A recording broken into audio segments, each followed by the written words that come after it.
So it's a pleasure to be here in Australia. It's my second time here. I went here last September. The weather was very nice also.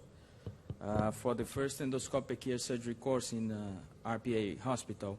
It was run by Alex and by Dr. Patel and Dr. Kong. And this is not a very, I would say, normal talk, because this subject, endoscopic ear surgery, it's not really new, but for some people it's very new. And this is the website of the group, the IWGs. So if you are interested, or if you are interested in this lecture and videos, you can access this website. There are this lecture, or many videos, many clips to download, many things. And this is my email, so feel free to contact whenever you want. And when I came here to Australia, I know you're not a soccer fan, but I would like to congratulate you for the Asian Championship. It was a very tough decision to me, because 7-1 in Germany is very tough for Brazilians. We lost on the World Cup, of course. But of course, I know that Germany is not a soccer country. It's more like a rugby country. And this is, the Australian ads are the best. This is like a rugby ad. You know, soccer players, sometimes they fake too much. Brazilian players fake a lot in the faults. And of course, the doctor comes in and to try to help the player, because it's faking, but it needs to be some kind of real. But of course, it's soccer. So we need to keep looking very good. And of course, you are a rugby guys, so Australia is a rugby, so very nice. But of course, this is a new view for old things. Endoscopic ear surgery is a new thing. And I come from Fortaleza, which is a beautiful city in the northeast coast of Brazil, the Atlantic coast. If you someday have a chance to visit there, I would strongly recommend. It's warm weather, it's like a Darwin. But the first slide, I think, is this one. We were having a course in Cape Town, so I was flying from Fortaleza to Cape Town, and this was a South African Airway magazine. So I read this quote and said, I have to take a picture of this, because this summarizes the whole evolution of mankind and the evolution of medicine. Because, don't be offended to what I'm going to say to you, but sometimes we do exactly the same things that our teachers tells us to do, but sometimes we don't ask why we are doing. Like, if you teach a monkey how to cut, the monkey will cut. But he or she will never ask why is he cutting. So most of the times they are correct, because our teachers, they have all the experience and all the complications that they could have of all their career. But sometimes you can do small modifications. And those small modifications can make a very big difference in taking care of your patients. And because of that, and I watched a brilliant presentation yesterday of the intracapsular tonsillectomy. This was 40 years ago, a tonsillectomy. So you had no secure airway, you had no coblation, no shavers, no fancy device, no robots, nothing to do, no endoscopes. You just remove the tonsil, and then you put a little bit of thing to stop the bleeding. And then you had to be very fast. You go to the adenoids, local anesthesia, of course. And then you put the finger. It was a very fast surgery. And then it's like blood, it's like a war zone. And then the most important is you would deliver the child to the mother like this. So, oh my God, it's not a good image. But this was a tonsillectomy 40 years ago. Nowadays we do differently, because someone said, no, this is not very right. Let's put something, let's change a little bit this technique to try to improve it. So the story here of endoscopic ear surgery actually starts in Italy in the 1600s by a doctor called Antonio Maria Valsalva, which was one of the teachers there. And he was, at that time there were no specialties. So this is the monument that he has in Bologna. So he was an orthopedic surgeon, he was a pathologist, he was a general clinician, as you can see the caduceum here, and he was a surgeon. There is like a small knife here, but what kind of surgeon? An ear surgeon. So he is considered one of the first ear surgeons ever, and he challenged no one less than Hippocrates. He said Hippocrates is wrong. So it was a very big sacrilege at the time, because he started to work with the eustachian tube and with the physiology and the anatomy of the mastoid, the middle ear, the eustachian tube, and the nasal cavity. So because of his studies, in the 1800s, the clinical concepts of the clinical otologists, they applied those concepts to try to treat mastoiditis, trying to drain the pus through the nose using some instruments, like Nicolas de Leon in French. He used a catheterism of the eustachian tube.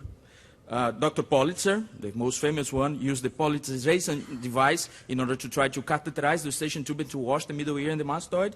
And as you can see, there was a little bit effective, this treatment, that you would put the patient down and you would put water in the eustachian tube to go to the middle ear and the mastoid to try to clean the secretions from the middle ear and from the mastoid.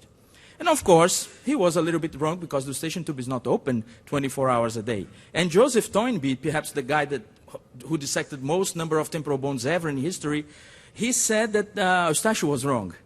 So in his work called Observations from 1862, he challenged Eustache and he brought the concepts of the closed eustachian tube that opens just in 24 hours, just for 5 minutes in a day. And this concept is very important. It's the concept that we use nowadays, and Bluestone used nowadays for his physiological concept. So if you think about the nasopharynx is really the wet noile, the Disney World of the bacteria. You have bacteria in the turbinates, in the uncinate process. But the middle ear in the mastoid, in the normal condition, they are sterile. They don't have bacteria. Why is that? Eustachian tube, it's a mechanical barrier, it's closed, but also has the mucosa of the eustachian tube, the mucosa of the middle ear, and the mucosa of the mastoid have a very big, important immunological role in order to save those cavities from having bacteria and from having other diseases. And they try to do surgery to remove cholesteatomas or to remove, for infection disease, inflammatory disease, using the most natural orifice, which is the ear canal. But they didn't have the instruments at the time. So mastoidectomies were developed in order to access the middle ear using the mastoid as a conduit. So Schwartz was the first one who described a mastoidectomy the way almost we do nowadays. And this is the Schwartz operation, 1934 movie. And as you can see, they were not allowed to use microscopes. Microscopes were not a very good instrument. They were not allowed to use drills because they were afraid of the trauma caused by the drills. They would use this knife to do the metaplasty. Metaplasty was actually the first step of the operation. All the operations were a radical open cavity mastoidectomy. And they would use some different instruments, curved instruments, to remove the ossicles and use chisels and hammers to go to the antrum and to lower down the facial nerve wall. So this was very important at the time and was a very life-saving procedure at the time. Because if you think about people who used to die of mastoiditis, of acute mastoiditis. So one of the critical steps of the operation was to go and hit the geniculate ganglion. If you didn't hit the geniculate ganglion, it was considered an incomplete surgery. So you would go there, and then you would close the eustachian tube, and then you would close the surgery, and the surgery would be over. It was a very fast procedure, of course, at the time. And this was considered to be a normal post-operative of the patient. This was normal. This was the same patient, and this was considered, see? If it were today, a lawyer would be in your office the next day. So this was considered to be normal. But someone thought, no, this cannot be right. This cannot be normal. Let's put some different kinds of instruments. And someone, Dr. Michael Glasscock in America, some guys in Europe, Dr. John Shee in America, they started to use the microscope. Because a microscope could have a very good magnification view of the middle ear. But the microscope has some limitations. It cannot see in curves. It only sees straight. And of course, new access were developed for microscopic surgery and the posterior tympanotomy, frontal recess. And a guy in France, Dr. Thomason, decided to use an endoscope for the first time in the 80s to inspect. He did the surgery with a microscope, and then he would inspect the sinus tympani and the facial recess using an endoscope. Of course, he used a short endoscope. The image quality of the time was not good because of the optics, because of the camera, one-chip camera. And Dr. Tarabishi later on in Dubai started also to use endoscopes to do the surgery, to do a total endoscopic surgery of the ear. But of course, the image quality was not good. The microscopic image quality was very good. So they stopped for a little while. But if you think about the same thing happened with sinus surgery. we came from open procedures. This is a frontal open procedure for nasal polyposis, to the endoscopic, first of all, microscopic sinus procedures, and then for the endoscopic sinus procedures, passing through the combined. So you would do the surgery with the microscope, and then you would check the maxillary sinus or the frontal sinus with a curved endoscope. So this was the 2000s, like 15 years ago. It's not that many long time. And this is the first movie, dissection movie of the first endoscopic sinus surgery course in the States, in Baltimore, in Johns Hopkins, was run by Dr. Kennedy and Dr. Stumberger. And as you can see, this is Dr. Stumberger dissecting. Of course, you can listen to him, but you cannot see many different things because the image quality at the time was not so good. So this was not a very good thing to do. And this is a very nice American Academy movie. This is Dr. David Kennedy. He is a terrific surgeon, an excellent surgeon, but a lousy actor. So this movie is like a counseling movie that they make for the American Academy for the patients to understand. So at the time, they said, oh, I can do endoscopic sinus surgery in you, but I can go into your carotid and you die.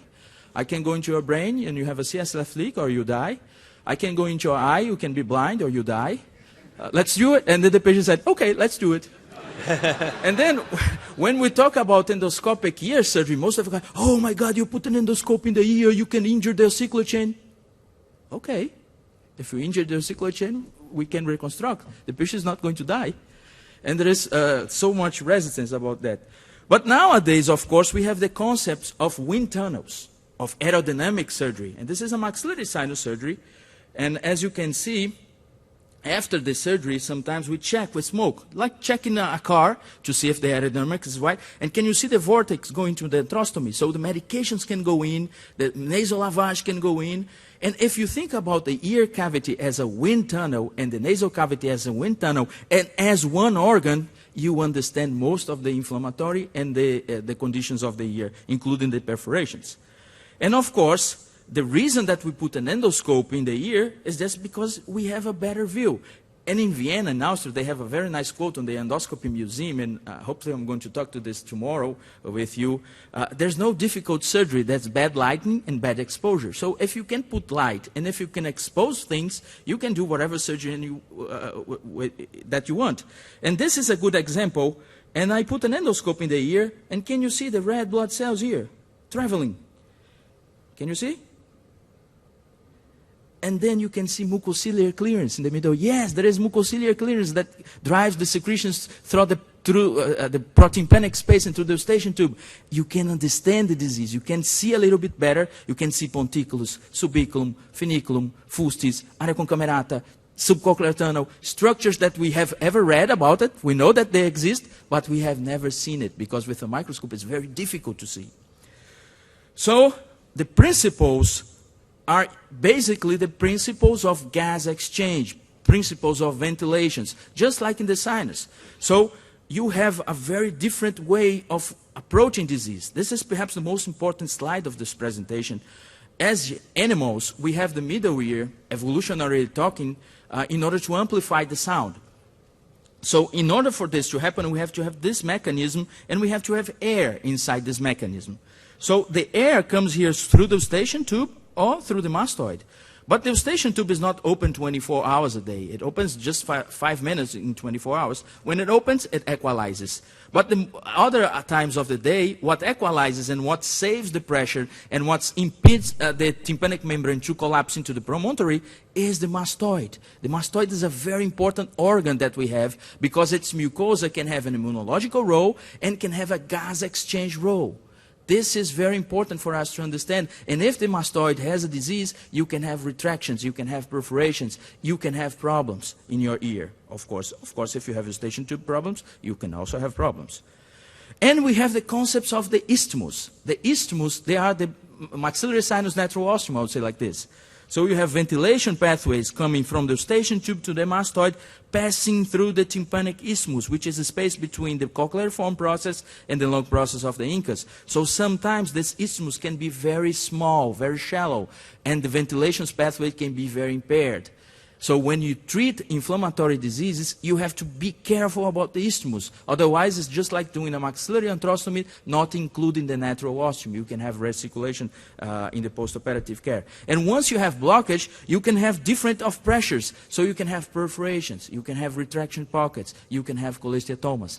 And it's important because when we talk about cholesteatoma, the first word that comes into your mind is mastoidectomy. But really the problem is not the mastoid. To remove a cholesteatoma or to treat the mastoid is not a problem, it's not difficult. The problem in the birthplace of most inflammatory disease is the middle ear, and yet we don't pay attention to the middle ear because we cannot see very well the middle ear, or using the microscope in order to see the middle ear, we have to do very destructive approaches, radical cavities, lower down the facial wall, just to see the birthplace of most inflammatory disease.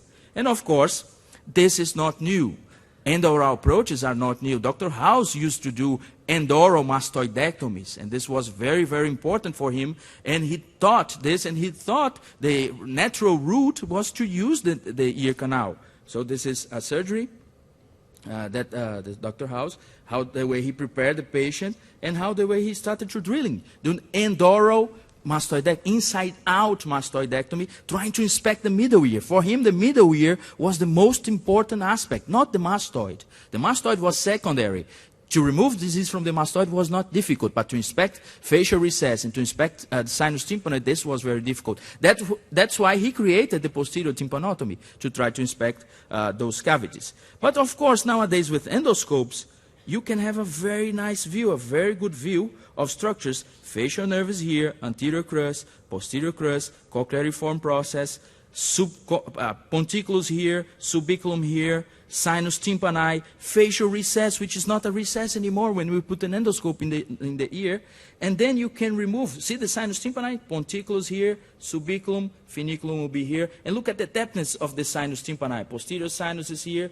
And then you can remove the disease or remove the cholesteatoma doing an inside out. And most of the times the disease has already done the surgery for you because it erodes bone. So you do not need to drill, you just need to remove. This is the dura mater that was, that disease eroded the bone. So the dura mater was exposed in the tegmen.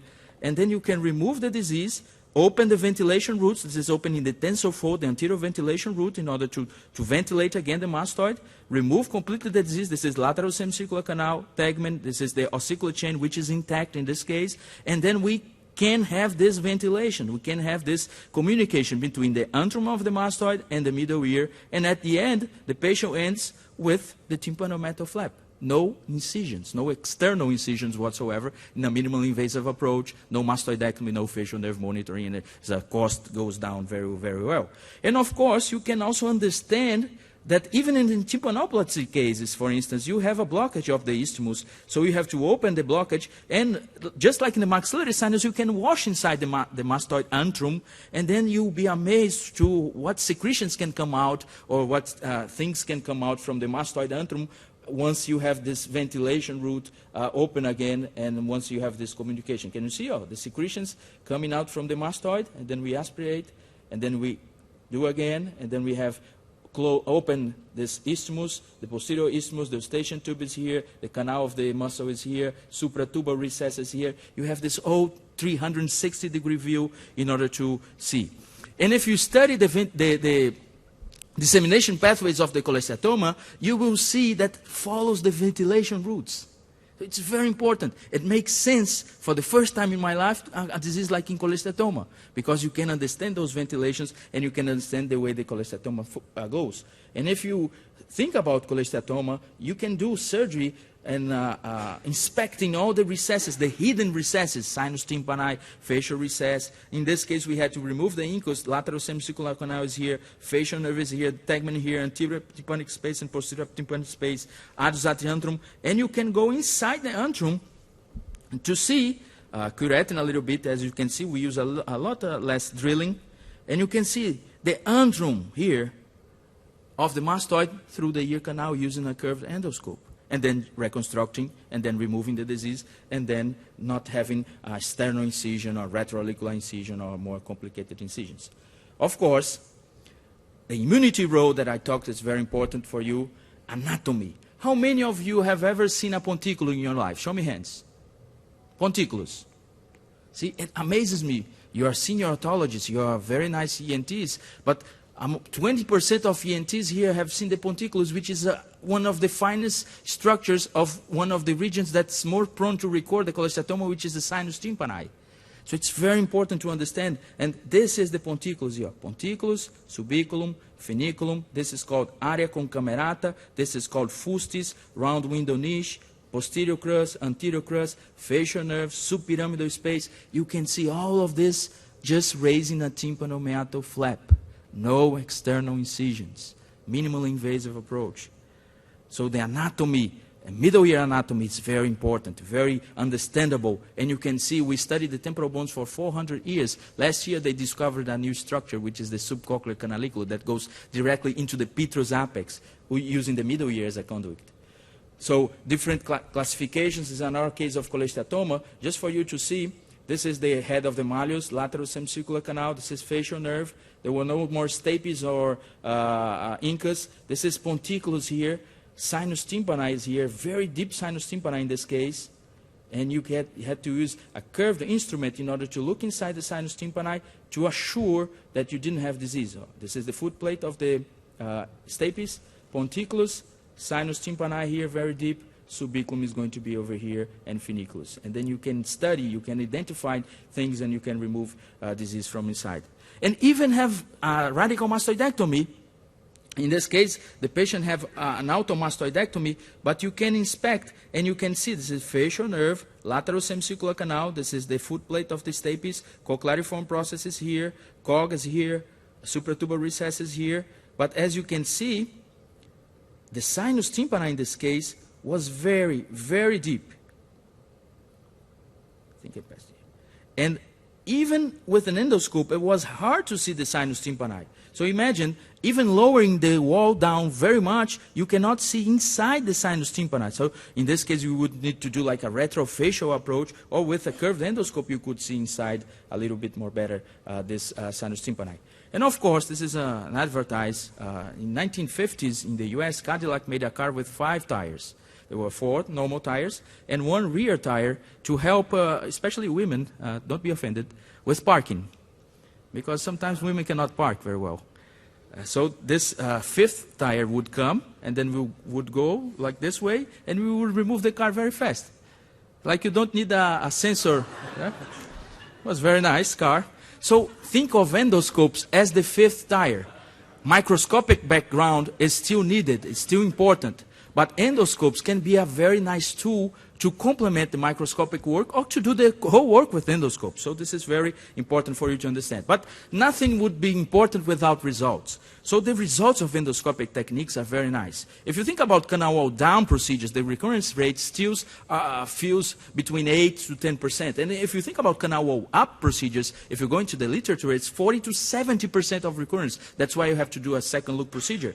When we talk about endoscopic procedures, the results worldwide, mine results, the Italian group, the Japanese group, the American group, it's equal to canal wall down, but doing endoscopic, transcanal, no retroauricular incisions, no mastoidectomy. So in the worst case scenario, the results are equal to canal wall down. But of course, you all know the problems of canal wall down cavities and the problems of the patients with canal wall down cavities. And of course, this is very important.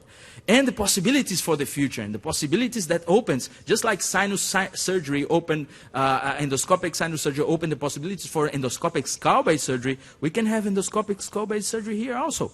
This is the vestibule open, and you can see this is spherical recess, elliptical recess, vestibular crest, and in real cases, we can see that this is a cholesteatoma that had a vestibular invasion. So we open here the cochlea to inspect inside. This is scala vestibuli, scala tympani, scala media, and then you go into the vestibule to try to inspect the vestibule to try to see if there was still cholesteatoma. So you can see here, elliptical recess, spherical recess, vestibular crest, and if you angulate a little bit more, you can see the posterior semicircular canal entrance all through the ear canal, no incisions whatsoever post-auricular, and you can inspect this with a very close-up view. Combine retrosigmoid, microscopic, endoscopic approach, you can have views like this of the tumor to inspect, to see the anatomy of the cerebropontine angle in a very close-up view. using angle endoscopes, and resecting in order to avoid excessive drilling here, in order to avoid a CSF leak. You can do a resection under endoscopic view, under endoscopic visualization, to see the fundus of the ear canal and to remove the tumor in the fundus of the ear canal. And after, you can inspect and check with an angle endoscope to see if there is any remaining tumor at the fundus, in order to avoid some excessive drilling of course, this region of the ear canal. Other possibilities, for instance, this case is a glomus tympanicum, no embolized, was a not very big but not very small tumor, and you can do totally transcanal using a bipolar forceps in order to cauterize the tumor and to shrink the tumor, and then to remove the tumor all transcanal, without retroauricular incisions, and most important, without mastoidectomy. You have to remember this is a normal mastoid. If you do a mastoidectomy, and I hope you remember me in the next time that you do a mastoidectomy, and sometimes, I mean, it's necessary to do a mastoidectomy, but you are destroying a natural system, a good organ that is important to the maintenance of the pressure in the middle ear. So next time you do a mastoidectomy, remember that. And of course, it's important in some cases, but in some cases, you should never do it, a mastoidectomy. Of course, if you have instruments like the endoscope, you will not do it for many years. And this is a neuroma. Of course, this is just a limited indication at this time, because you have to have a small cochlear neuroma or a vestibular schwannoma, symptomatic. The patient has to be already deaf. And then if you raise a tympanomeatal flap, you will remove the ossicular chain of the patient, and you would go through this transcochlear approach. This is the vestibule here, open facial nerve, lateral semicircular canal, spherical recess here. And then you would open the cochlea, and once you open the cochlea, the neuroma is a cochlear neuroma. It's already here inside the cochlea. So you will remove the tumor, CSF leak come out from the internal ear canal. You would remove the most remaining part, last part of the tumor, and then you would have all the nerves in the ear canal. This is facial nerve stimulator, facial nerve, cochlear nerve, and the vestibular nerve over there, through the ear canal. So the patient doesn't need to go to ICU in the postoperative, no retroauricular incision, no big mastoidectomy, no translab approach, retrosigmoid approach. This is facial nerve here, this is cochlear nerve, and these are the vestibular nerves here. So you can see all the 4 cranial nerves. This is internal auditory canal, by the way. And at the end, you just close and you put back the tympanomeatal flap. And no retroauricular incisions, no mastoidectomy. Mastoid is important. And look at the CT. Look, it's a direct route. It's so simple, I think, and so easy to understand, because it's direct. You don't need to do like translab or things that are not direct. It's a direct route for the inner ear. Of course, there's limitations of the approach. So nowadays, I like the concept of modern ear surgery. There's totally endoscopic, totally microscopic, and the combined approach. We are not against the microscope. We are in favor of the microscope, but we are also in favor of the endoscope, because we think the endoscope is a much better tool when you talk about the middle ear. So if you have a disease in the middle ear, the domain of the middle ear is the domain of endoscope. If you have a disease in the mastoid, and then you use the microscope. And of course, the flexibility to select those 2 instruments is essential for treating patients, and this is being published. And if you think about technology evolves, this is the Formula 1 Grand Prix of 1954 here in Australia, in Melbourne. As you can see, no power instruments, just 4 mechanics. They would use a hammer, not a chisel, but a hammer, of course. And it would last like 2 minutes, and then would refuel the car, a little bit of whiskey for the driver, because they were crazy. No helmets, né? And this guy here is crazy about the windshield. He likes to clean the windshield, but there was no windshield. But he likes to clean all. You see, this guy here likes the windshield. So he's cleaned the windshield. It's like 2 minutes. Then 2 minutes later, the car goes away and goes to the track again, but 20 positions behind. Clean the windshield. This guy likes the windshield very much. And this is the same Grand Prix 2014, Fernando Alonso Ferrari. A lot of mechanics, power instruments.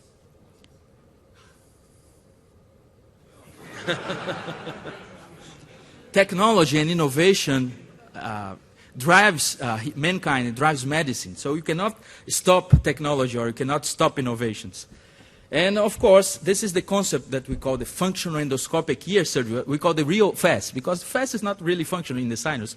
So we call real FAS, because we preserve the mastoid in most of the cases, and mastoid is very important because it has a gas exchange role, the buffer effect that protects the middle ear.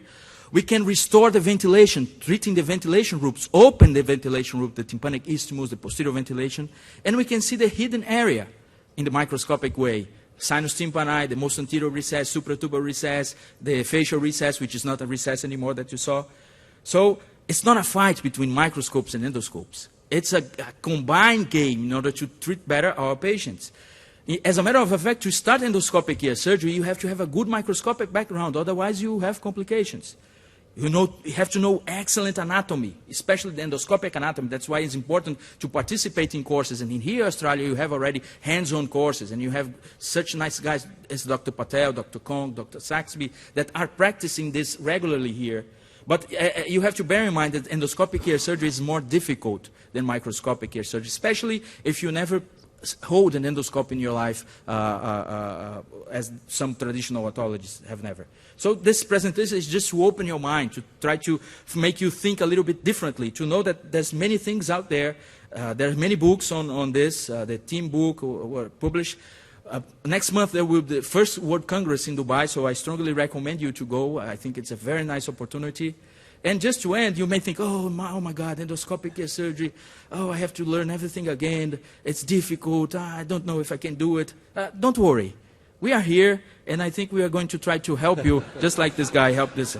So thank you very much for the time and for your appreciation. Thank you.